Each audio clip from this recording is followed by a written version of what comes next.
लद्दाख के lieutenant governor BD Mishra ji, केंद्रीय मंत्री Sanjay Seth, chief of defence staff general Anil Chauhan, तीनों सेनाओं के सेनाध्यक्ष, करगिल युद्ध के समय सेनाध्यक्ष रहे जनरल वीपी मलिक जी, पूर्व सेनाध्यक्ष जनरल मनोज पांडे जी, वीरता पुरस्कार प्राप्त सेवारत और सेवानिवृत्त सैनिकों, करगिल युद्ध के बहादुर वीरों की माताएं, वीर नारियां और उनके समस्त परिजन, सेना के बहादुर जवानों और मेरे प्रिय देशवासियों, आज लद्दाख की ये महान धरती कारगिल विजय के 25 वर्ष पूरे होने की साक्षी बन रही है।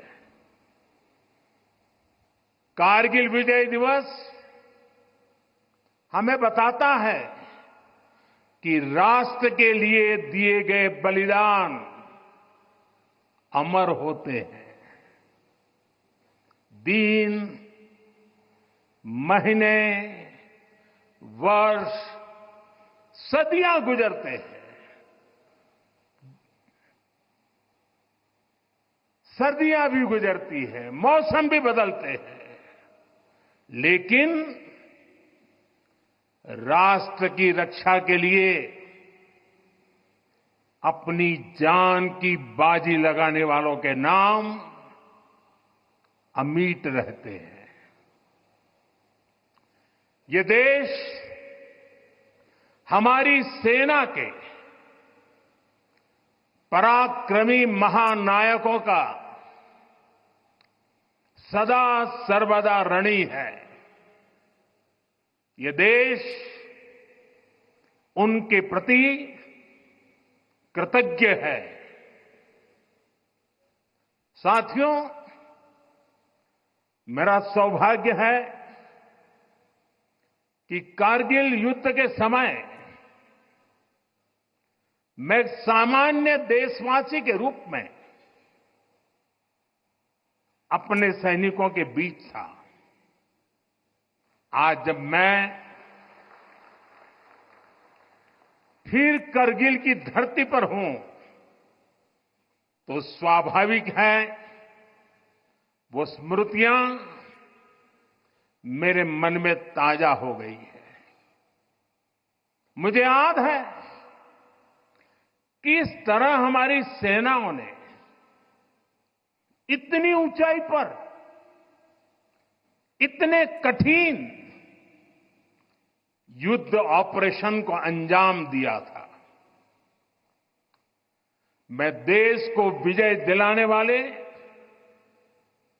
ऐसे सभी शूरवीरों को आदरपूर्वक प्रणाम करता हूं।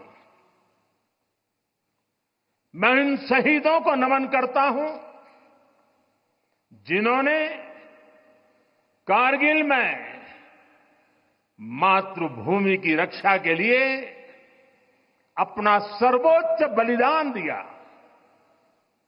साथियों, कारगिल में हमने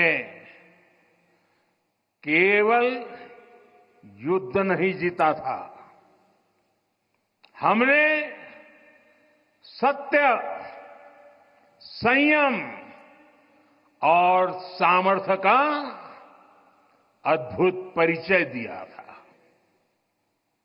आप जानते हैं, भारत उस समय शांति के लिए प्रयास कर रहा था। बदले में पाकिस्तान ने फिर एक बार अपना अविश्वासी चेहरा दिखाया, लेकिन सत्य के सामने असत्य और आतंकी हार हुई। साथियों, पाकिस्तान ने अतीत में जितने भी दुष्प्रयास किए उसे मुंह की खानी पड़ी है, लेकिन पाकिस्तान ने अपने इतिहास से कुछ नहीं सीखा है। वो आतंकवाद के सहारे, प्रॉक्सी वॉर के सहारे अपने आप को प्रासंगिक बनाए रखने का प्रयास कर रहा है। लेकिन आज जब मैं उस जगह से बोल रहा हूं जहां आतंक के आकाओं को मेरी आवाज सीधे सुनाई पड़ रही है, मैं आतंकवाद के इन सरपरस्तों को कहना चाहता हूं कि उनके नापाक मंसूबे कभी कामयाब नहीं होंगे।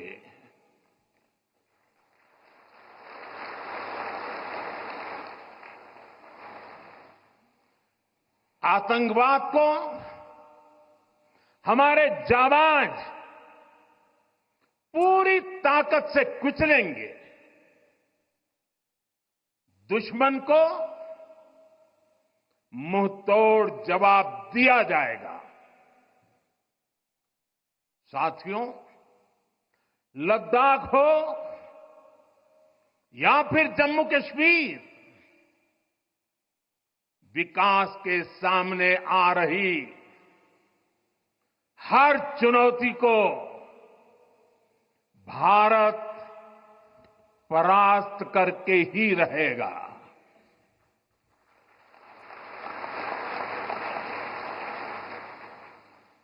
कुछ ही दिन बाद इस 5 अगस्त को आर्टिकल 370 का अंत हुए 5 वर्ष पूरे होने जा रहा है। जम्मू कश्मीर आज नए भविष्य की बात कर रहा है, बड़े सपनों की बात कर रहा है। जम्मू कश्मीर की पहचान G20 जैसी ग्लोबल समिट की अहम बैठक करने के लिए हो रही है। इंफ्रास्ट्रक्चर डेवलपमेंट के साथ साथ जम्मू कश्मीर, लेह, लद्दाख में टूरिज्म सेक्टर भी तेजी से ग्रो कर रहा है। दशकों बाद कश्मीर में सिनेमा घर खुला है। 3.5 दशक के बाद पहली बार श्रीनगर में ताजिया निकला है। धरती का हमारा स्वर्ग तेजी से शांति और सौहार्द की दिशा में आगे बढ़ रहा है।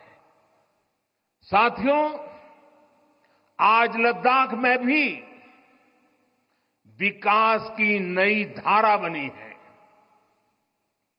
सिंकुल्ला टनल, इसके निर्माण का काम शुरू हुआ है।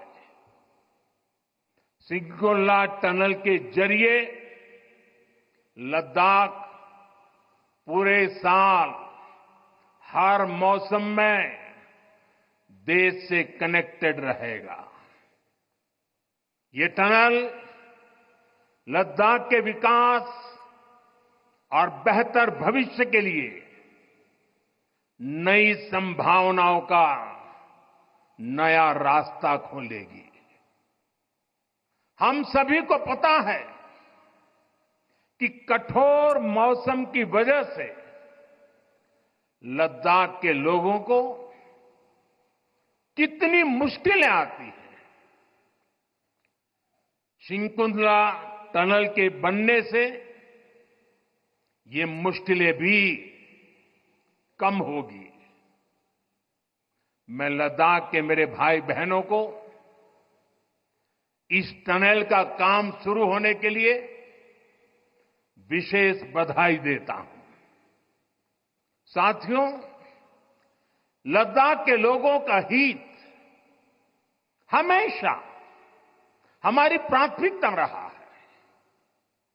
मुझे याद है कोरोना के समय में करगिल क्षेत्र के हमारे कई लोग ईरान में फंस गए थे। उन्हें वापस लाने के लिए मैंने व्यक्तिगत स्तर पर काफी प्रयास किए। ईरान से लाकर उन्हें जैसलमेर में ठहराया गया था और जब स्वास्थ्य की दृष्टि से पूरी तरह संतोषजनक रिपोर्ट मिले, उसके बाद उन सबको उनके घर तक यहां पहुंचाया था। हमें संतोष है कि हम अनेकों जिंदगियों को बचा पाए। यहां के लोगों की सुविधाएं बढ़े, ईज ऑफ लिविंग बढ़े, इसके लिए भारत सरकार निरंतर प्रयास कर रही है। बीते 5 वर्षों में ही हमने लद्दाख के बजट को 1100 करोड़ से बढ़ाकर 6000 करोड़ रुपये कर दिया है। यानी करीब करीब 6 गुना की वृद्धि। ये पैसा आज लद्दाख के लोगों के विकास में, यहां सुविधाएं बढ़ाने में काम आ रहा है। आप देखिए, सड़क, बिजली, पानी, शिक्षा, पावर सप्लाई, रोजगार, लद्दाख में हर दिशा में दृश्य भी बदल रहा है, परिदृश्य भी बदल रहा है।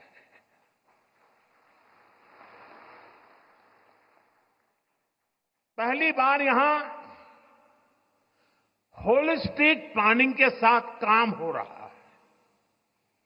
जल जीवन मिशन की वजह से अब लद्दाख के 90% से ज्यादा घरों में पाइप से पीने का पानी पहुंच रहा है। लद्दाख के युवाओं को क्वालिटी हायर एजुकेशन मिले, इसके लिए यहां सिंधु सेंट्रल यूनिवर्सिटी का निर्माण हो रहा है। पूरे लद्दाख क्षेत्र को 4G नेटवर्क से जोड़ने का काम भी चल रहा है। 13 किलोमीटर लंबी जोजिला टनल का काम भी जारी है।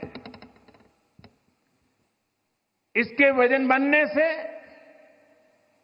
नेशनल हाईवे नंबर 1 पर भी ऑल वेदर कनेक्टिविटी हो जाएगी। साथियों, हमने देश के सीमावर्ती क्षेत्रों में विकास के असाधारण लक्ष्य तय किए हैं। चैलेंजिंग टास्क को अपने हाथों में लिया है। बॉर्डर रोड ऑर्गेनाइजेशन बीआरओ ने ऐसे लक्ष्यों को पूरा करने के लिए अभूतपूर्व गति से काम किया है। बीआरओ ने पिछले 3 साल में ही 330 से ज्यादा इंफ्रास्ट्रक्चर प्रोजेक्ट पूरे किए हैं। इसमें लद्दाख के विकास कार्यों से लेकर पूर्वोत्तर में सेला टनल जैसे प्रोजेक्ट भी शामिल है। मुश्किल टेरेन्स में विकास की एक गति नए भारत की क्षमता और दिशा दोनों दिखाते हैं। साथियों, आज की वैश्विक परिस्थितियां पहले से अलग है। इसलिए हमारी सेनाओं को हथियारों और उपकरणों के साथ साथ कार्यशैली और व्यवस्थाओं में भी आधुनिक होना चाहिए। इसलिए देश दशकों से डिफेंस सेक्टर में बड़े रिफॉर्म्स की जरूरत महसूस करता रहा था। सेना स्वयं वर्षों से इसकी मांग कर रही थी, लेकिन दुर्भाग्य से पहले इसे उतना महत्व नहीं दिया गया। बीते 10 वर्षों में हमने डिफेंस रिफॉर्म्स को रक्षा क्षेत्र की पहली प्राथमिकता बनाया है। इन रिफॉर्म्स के कारण आज हमारी सेनाएं ज्यादा सक्षम हुई हैं, आत्मनिर्भर हो रही है। आज डिफेंस प्रोक्योरमेंट में बड़ी हिस्सेदारी भारतीय डिफेंस इंडस्ट्री को दी जा रही है।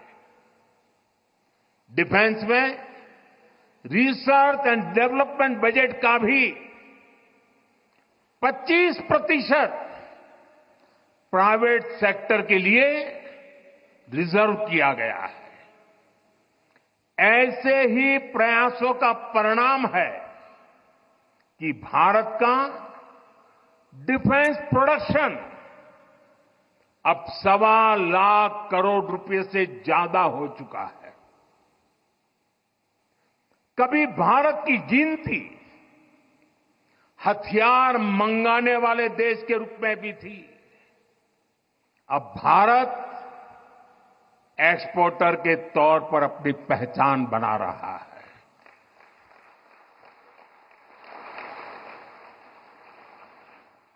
मुझे खुशी है कि हमारी सेनाओं ने 5,000 से ज्यादा हथियारों और ये सैन्य उपकरणों की लिस्ट बनाकर ये तय किया है कि अब ये 5,000 आइटम्स बाहर से नहीं मंगवाए जाएंगे। मैं इसके लिए सेना नेतृत्व को बधाई देता हूं। साथियों, डिफेंस सेक्टर में रिफॉर्म्स के लिए भी भारत की आर्म्ड फोर्सेस की सराहना करना चाहता हूं। हमारी सेनाओं ने बीते वर्षों में कई साहसिक निर्णय लिए हैं। सेना द्वारा किए गए जरूरी रिफॉर्म्स का एक उदाहरण अग्निपथ स्कीम भी है।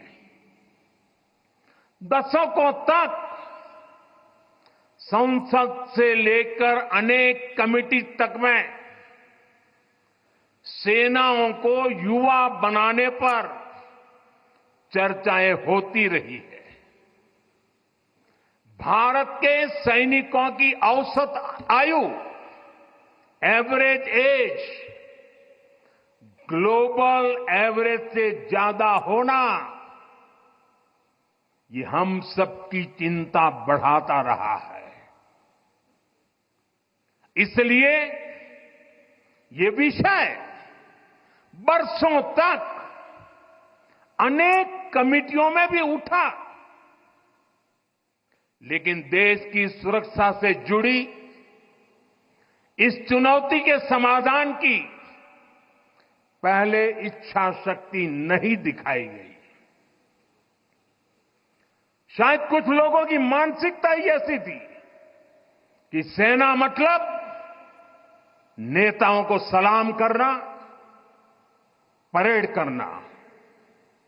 हमारे लिए सेना मतलब 140 करोड़ देशवासियों की आस्था। हमारे लिए सेना मतलब 140 करोड़ देशवासियों की शांति की गारंटी।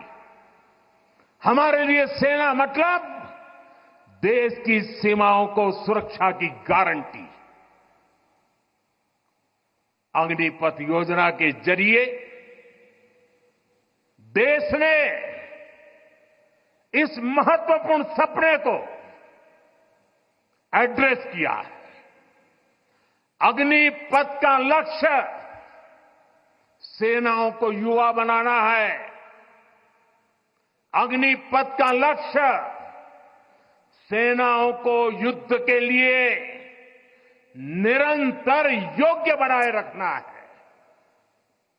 दुर्भाग्य से राष्ट्रीय सुरक्षा से जुड़े इतने संवेदनशील विषय को कुछ लोगों ने राजनीति का विषय बना दिया है। कुछ लोग सेना के इस रिफॉर्म पर भी अपने व्यक्तिगत स्वार्थ में झूठ की राजनीति कर रहे हैं। ये वही लोग हैं जिन्होंने सेनाओं में हजारों करोड़ के घोटाले करके हमारी सेनाओं को कमजोर किया। ये वही लोग हैं जो चाहते थे कि एयरफोर्स को कभी आधुनिक फाइटर जेट न मिल पाए। ये वही लोग हैं जिन्होंने तेजस फाइटर प्लेन को भी डिब्बे में बंद करने की तैयारी कर ली थी। साथियों, सच्चाई ये है कि अग्निपथ योजना से देश की ताकत बढ़ेगी और देश का सामर्थ्यवान युवा भी मातृभूमि की सेवा के लिए आगे आएगा। प्राइवेट सेक्टर और पैरामिलिट्री फोर्सेस में भी अग्निवीरों को प्राथमिकता देने की घोषणाएं की है। मैं तो हैरान हूं, कुछ लोगों की समझ को क्या हुआ है, उनकी सोच को क्या हो चुका है। ऐसा भ्रम फैला रहे हैं कि सरकार पेंशन के पैसे बचाने के लिए ये योजना लेकर आई है। मैं जरा ऐसे लोगों की सोच से शर्म आती है, लेकिन मैं ऐसे लोगों से पूछना चाहता हूं, जरा कोई मुझे बताए, आज मोदी के शासनकाल में जो भर्ती होगा, क्या आज ही उसको पेंशन देना है क्या? उसको पेंशन देने की नौबत 30 साल के बाद आएगी और तब तो मोदी 105 साल का हुआ होगा और तब न भी मोदी की सरकार होगी। क्या मोदी जब 105 साल का होगा, 30 साल के बाद जो पेंशन बचेगा उसके लिए मोदी ऐसा राजनीतिक है जो आज गाली खाएगा? क्या तर्क दे रहे हैं? लेकिन साथियों, मेरे लिए दल नहीं, देश सर्वोपरि है।